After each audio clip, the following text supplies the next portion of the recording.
Les amis, c'est décidé. Après plus de 25 ans en France, j'ai décidé de rentrer au pays, de rentrer en Côte d'Ivoire. Reste connecté pour ne rien manquer. À tout de suite. Il y a des jours où je m'assois, je me dis, mais attends, qu'est-ce que je fais vraiment? Est-ce que j'impacte? Est-ce que je suis en train de faire maintenant? Est-ce que je change des vies? Est-ce que j'améliore le quotidien de quelqu'un? Parce que les plus gros regrets qu'on a, c'est des choses qu'on n'a jamais faites. On n'a jamais regretté d'avoir fait des choses. Poisson braisé de Côte d'Ivoire.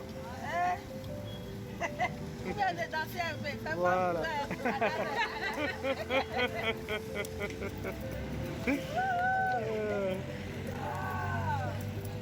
pas comment? C'est la vie. En tout cas. Voilà. Viens, Je suis né en Côte d'Ivoire, j'ai vécu mes 12 premières années à Daloa. Je suis né à Daloa. J'ai voyagé un peu partout, République dominicaine, en Tunisie, au Maroc, aux îles Canaries, bref. Ça m'a permis vraiment de voir le paysage, de voir du monde et de voir comment en fait le tourisme est vraiment développé dans beaucoup de pays. Ça m'a permis de pas mal voyager, d'apprendre sur moi, d'apprendre à me développer, d'être moins timide, d'être un peu plus avenant. Voilà, donc c'était un gros travail sur moi-même pour être quelqu'un de meilleur. Ça m'a permis de voir le monde, donc j'ai pu évoluer à travers mes différents postes, différents emplois. C'est donc à l'âge de 12 ans que j'ai rejoint mes parents en France, où j'ai fait mes scolarités. Depuis que j'ai quitté la Côte d'Ivoire, j'ai toujours su que je reviendrais un jour. Parce que c'est un appel. C'est un appel, c'est juste... c'est en moi en fait, ça fait partie de moi. Et j'ai toujours su que je reviendrai un jour. Et quand j'y suis retourné quelques années plus tard, plus précisément en 2009, j'ai vécu quelque chose d'extraordinaire. Dès que tu arrives, tu sens le climat, il fait chaud toute l'année. Dès que tu sors de l'aéroport, tu sens cette chaleur qui t'envahit en fait, qui veut vraiment dire que tu es là, tu es enfin arrivé chez toi. La nourriture, tu te balades pieds nus, en claquettes, c'est vraiment l'hospitalité, quoi. Tu es accueilli, tu te sens vraiment chez toi. Au quotidien, tu vas faire tes courses. Rien ne presse en fait, rien ne presse et c'est vraiment relax. Voilà, tu as cette chaleur, ce soleil qui frappe ta peau. Tu as vraiment ce quotidien qui est juste agréable, le fait de te réveiller, tu entends les coqs chanter, les oiseaux, les gens se lèvent assez tôt en Côte d'Ivoire. Tu vas faire tes courses. Moi, je préférais toujours faire mes courses chez un petit qui vendait des fruits et légumes.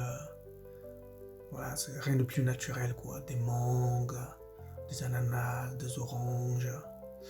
Voilà, tu te fais ce plein-là et voilà, tu manges des choses de qualité, en fait.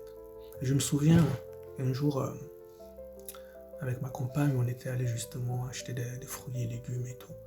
Et quand je suis arrivé dans l'appartement, j'ai tout mis sur la table, j'ai dit waouh. Quand je suis en France, quand j'achète ça là, ça va dans les 20-30 euros. Alors que ça là, j'ai même pas dépassé 5000 francs CFA, équivalent de 7 euros, quoi. Et le coût de la vie en fait. Vraiment le coût de la vie, tu peux vivre simplement, tranquillement, sereinement.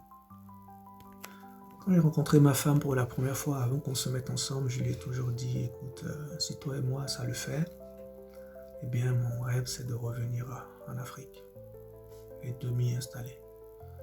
Mais y revenir pas pour juste vivre, pour contribuer. Tout ce que j'ai pu apprendre dans ma vie et pouvoir créer des emplois, pouvoir mettre des choses en place. Et ça m'a toujours animé en fait depuis toutes ces années. En 2020, donc avec ma compagne, on a décidé d'aller en Côte d'Ivoire, aller sur Abidjan. On avait prévu d'y rester 2 mois, pas plus. Mais à cause du Covid, on est resté beaucoup plus longtemps. On est resté jusqu'à 1 an et demi. C'était pas plus mal. Parce que ça nous a vraiment permis en fait de connaître un peu plus le style de vie sur Abidjan, sur la Côte d'Ivoire en général. On a pris un appartement, 11 voire 6 mois d'avance. Le loyer de l'appartement, qui était quand même bien situé, hein, à côté de l'immeuble CGK pour ceux qui connaissent, en plein cœur d'Abidjan. Le loyer était à 185 000 francs CFA, l'équivalent de 230 euros. D'une chambre salon avec un grand balcon. Et moi, j'aimais bien le matin me lever, boire mon jus de gingembre, mon jus de bissap sur le balcon. Voilà. Voir les gens passer, les passants. Prendre le pouls, en fait, de la vie. C'est partie des choses... Les choses très très simples que j'aime vivre. 1 an et demi nous ont vraiment permis de connaître en fait le style de vie et ça m'a vraiment confirmé que c'est ça, c'est la vie que je veux avoir. La vibration est totalement différente, je me sentais super bien. Je me lève le matin, je ne suis pas pressé. Mais attention, l'idée c'était pas... Parce que quand tu es en vacances, tu vibres différemment que quand tu y vis vraiment. Et le fait d'avoir fait 1 an et demi nous a vraiment permis de comprendre que c'était pas des vacances. 1 an et demi, c'est suffisant pour vraiment savoir si tu as envie de vivre quelque part. Et ça, c'est très très important.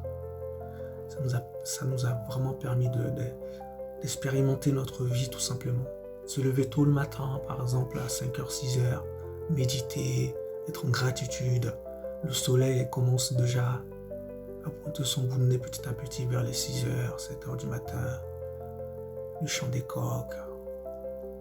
Et ensuite, on allait faire nos courses 1 fois par semaine. Donc, on appelle notre jeune homme, le jeune homme qui vend des fruits et légumes et tout. Mais il semble qu'il est peul. Il y a beaucoup de jeunes entrepreneurs comme ça et à qui on a envie de donner de la force et chez qui on allait faire nos courses et tout. C'était vraiment, vraiment agréable. Donc, cette routine, en fait, qui te fait te sentir bien. Stressé, il fait chaud, tu vas faire tes courses en claquettes, vraiment ce quotidien, 1 fois par semaine, le week-end par exemple, on allait à Signy, on allait à Jacquesville, voilà, ces endroits-là, au bord de mer, vraiment pour se ressourcer, voilà, c'est vraiment ce style de vie en fait que je veux avoir, mais pas juste pour y vivre, mais pour contribuer.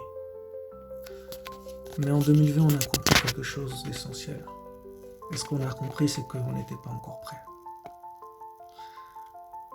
Autant tu peux aller en Afrique et vivre simplement, parce que tu n'as pas besoin de grand-chose. Quand tu compares par rapport au style de vie en Occident, où le loyer coûte 3 fois plus cher, où tout coûte cher, tu peux t'en sortir. Mais il aurait fallu qu'on soit préparé. On n'était pas allé pour rester. On est resté 1 an et demi, mais on a compris qu'on n'était pas prêt financièrement. Parce que si tu n'as pas mis d'activité en place qui peut te rapporter de revenus, eh bien à un moment donné, tu ne vas pas vivre du chômage éternellement. Surtout que de nos jours, le chômage, c'est plus de 6 mois de chômage, l'État n'est plus prêt à te laisser ça. Et puis de toute façon, ce n'est pas une vie, on vivre juste sur le chômage. Donc on s'est rendu compte qu'il fallait qu'on rentre. Qu'il fallait qu'on mette quelque chose en place depuis la France. Quelque chose qui pourrait nous permettre ensuite de pouvoir vivre sereinement en Afrique tout en créant de la valeur sur place. Moi, j'ai toujours été dans le tourisme. Donc j'en ai vu des hôtels un peu partout dans le monde entier. Des qualités d'hôtels, que ce soit de 2 étoiles, des 3 étoiles, que ce soit des 5 étoiles, 4 ou 5 étoiles.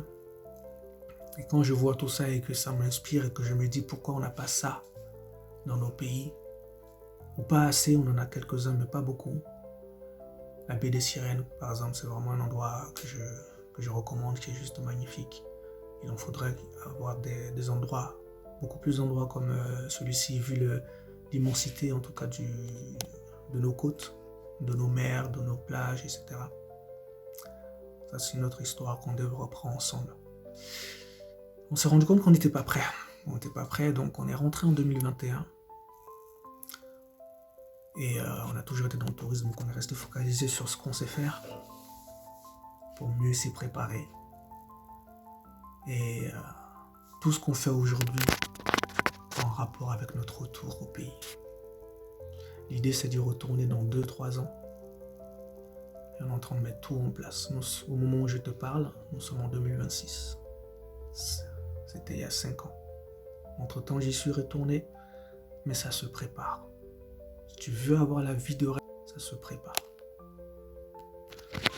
Parce que si c'est juste pour vivre pour moi, j'ai pas besoin de grand chose, sincèrement. Mon garba, mon jus de gingembre, mon jus de bissap, être dans un appartement, ça me suffit. Mais j'ai une vision encore plus grande pour la Côte d'Ivoire aussi, pour toutes les personnes à qui je peux apporter quelque chose. Même quand par exemple nous avons mis en place un Airbnb en place sur Abidjan, rien que le fait de savoir que tu as ne serait-ce que 2 personnes à qui tu peux apporter des sources de revenus parce que tu as mis un petit business en place. Et ça, c'est déjà gratifiant et ça fait vraiment plaisir. On en parlera un peu plus en détail aussi, des petits business qu'on a mis en place. Mais tout ça pour te dire que si tu es tombé sur cette vidéo, il n'y a pas de hasard. C'est juste une question de vibration, juste une question de connexion. Peut-être que tu es comme moi, tu rêves de pays, tu rêves de paysages, tu rêves d'un retour aux sources. Mais pas à n'importe quel prix. Tu veux y retourner de manière digne, de manière noble. Quand tu vas en vacances, tu as juste envie d'y rester. Mais être en vacances ou y vivre quotidiennement, c'est pas la même chose. Au fond, on n'a pas besoin de grand chose pour vivre. Mais est-ce que juste rentrer juste pour vivre pour soi, comme moi, personnellement, c'est pas mon appel. Juste vivre pour moi, c'est sûr que j'aurais pas besoin de grand chose pour vivre. Mais je veux impacter. Je veux mettre des choses en place. Je veux que si le Seigneur m'a offert cette opportunité,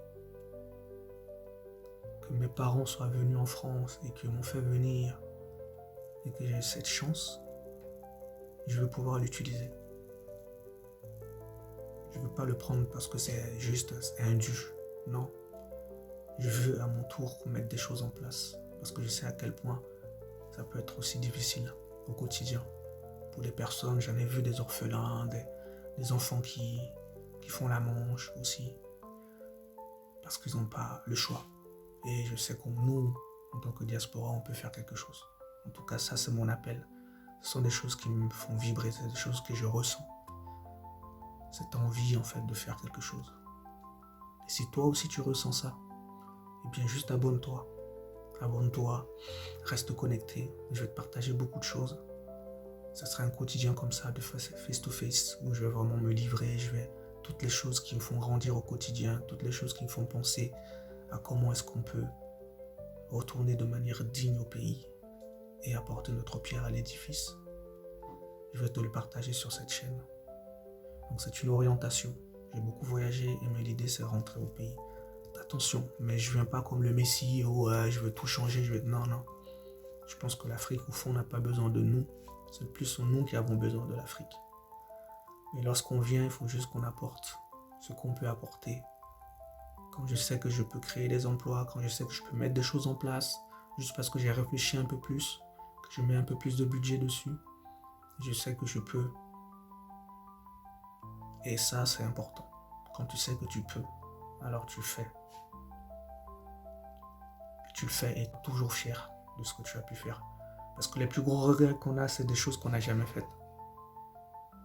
On n'a jamais regretté d'avoir fait des choses. On regrette toujours, si je savais, j'aurais dû. Non, il faut le faire. Mais écoute, si tout ça te parle, abonne-toi, clique sur la cloche de notification et continue à suivre parce qu'il y a de belles vidéos qui arrivent et c'est surtout de l'inspiration. On va s'inspirer ensemble, on va grandir ensemble, on va se donner des idées pour pouvoir faire de belles choses dans notre retour au pays. Et même se motiver, parce que c'est pas facile. C'est pas facile parce que si je dois parler d'ici, on est juste des numéros. J'ai travaillé dans le tourisme, j'ai évolué, j'ai été directeur des hôtels 2 étoiles ou même 4 étoiles. Mais je suis toujours resté qu'un numéro parmi tant d'autres. Et il y a des jours où je m'assois, je me dis, mais attends, qu'est-ce que je fais vraiment? Est-ce que j'impacte? Est-ce que je suis en train de faire maintenant? Est-ce que je change des vies? Est-ce que j'améliore le quotidien de quelqu'un? Non. À partir de là, en fait, qu'est-ce que je pourrais faire pour pouvoir compter dans ce monde? Pouvoir laisser une trace? Pouvoir impacter? C'est ça, en fait, c'est de ça qu'il s'agit. Et en tout cas, si tout ça te parle, n'hésite pas, voilà.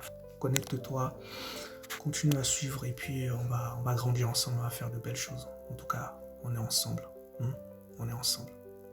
Allez, à plus tard dans la prochaine vidéo. Ciao, ciao.